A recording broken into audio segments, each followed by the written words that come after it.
Polisi telah memeriksa ke-6 tersangka kasus kerumunan dan telah menangkap atau menahan 1 tersangka atas nama Rizik Syihab.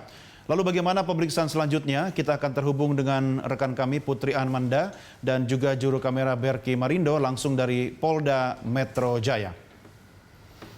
Ya, Amanda, ke-6 tersangka telah diperiksa polisi dan hari ini ada 2 tersangka atas nama Sobri Lubis dan juga Maman Suryadi telah menyerahkan diri. Sejauh mana pemeriksaan kedua tersangka tersebut berlangsung? Ini benar sekali, untuk kedua tersangka memang sudah hadir di Mapolda Metro Jaya sejak pukul 10 waktu Indonesia bagian Barat, didampingi pula oleh Ketua Bantuan Hukum dari FPI, yang mana mereka langsung masuk ke gedung Direktorat Tindak Pidana Umum Polda Metro Jaya, yang tentunya mereka ini langsung dilakukan pemeriksaan oleh tim penyidik dari Polda Metro Jaya sebagai tersangka atas kasus kerumunan yang terjadi di Petamburan, Jakarta Pusat. Dan sejauh ini kami tadi mendapatkan informasi langsung dari kuasa hukum FPI bahwa tadi sekitar pukul 4 waktu Indonesia bagian Barat sempat dilakukannya break, begitu, di mana ia menyatakan bahwa sejauh ini sudah dilontarkan sebanyak 17 pertanyaan. Untuk pertanyaannya adalah seputar mengenai FPI dan juga identitas kedua tersangka tersebut. Dan sejauh ini memang masih dilakukan pemeriksaan oleh tim penyidik dari Polda Metro Jaya. Memang untuk sebelumnya mendapatkan informasi pula bahwa untuk Kabid Humas Polda Metro Jaya Kombes Pol Yusrinus yang telah menyatakan dan juga menghimbau agar kedua tersangka tersebut segera menyerahkan diri ataupun datang ke Polda Metro Jaya, karena 4 tersangka lainnya ini sudah hadir ke Polda Metro Jaya. Salah satunya adalah MRS, yang mana MRS sendiri sudah ditahan di Rutan Ditres Narkoba Polda Metro Jaya yang ditahan selama 12 hari ke depan.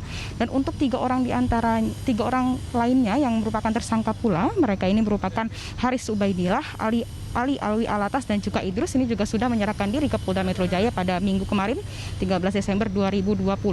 Tentunya pemeriksaan juga berlangsung cukup lama hingga 12 jam, dan ketiga tersangka itu juga akhirnya dipulangkan oleh petugas kepolisian dan juga tidak dilakukan penahanan karena ketiga tersangka tersebut disangkakan dengan pasal 93 Undang-Undang Kekarantinaan nomor 6 tahun 2018 dengan ancaman pidana 1 tahun penjara. Doni. Ya, Amanda, terkait dengan usaha hukum tim penasihat Rizik, bagaimana rencana pra-peradilan dan penangguhan yang akan dimohonkan ke pihak kepolisian? Ya, Doni, untuk sejauh ini memang sayangnya kami masih belum mendapatkan informasi lebih lanjut terkait dengan hal tersebut, karena tadi memang fokus terhadap pertanyaan yang dilontarkan adalah seputar pemeriksaan terhadap kedua tersangka tersebut. Namun memang nanti kami akan melanjutkan proses pertanyaan kembali kepada kuasa hukum tersebut.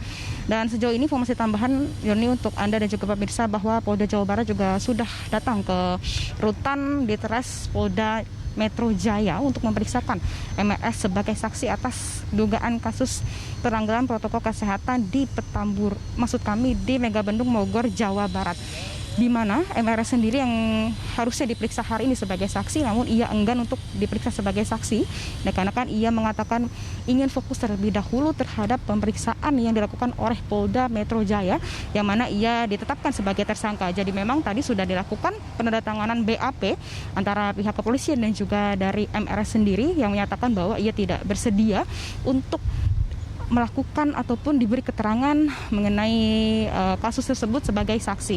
Dan sejauh ini Polda Jawa Barat juga akan memanggil kembali pihak dari Gubernur Jawa Barat Ridwan Kamil, di mana Ridwan Kamil juga sebelumnya memang sudah mendatangi Barreskrim Polri untuk dimintai klarifikasinya pada 20 November 2020, dan rencananya akan dipanggil kembali oleh Polda Jawa Barat pada 15 Desember 2020 mendatang. Sementara demikian, Doni, kami kembalikan ke Anda di studio.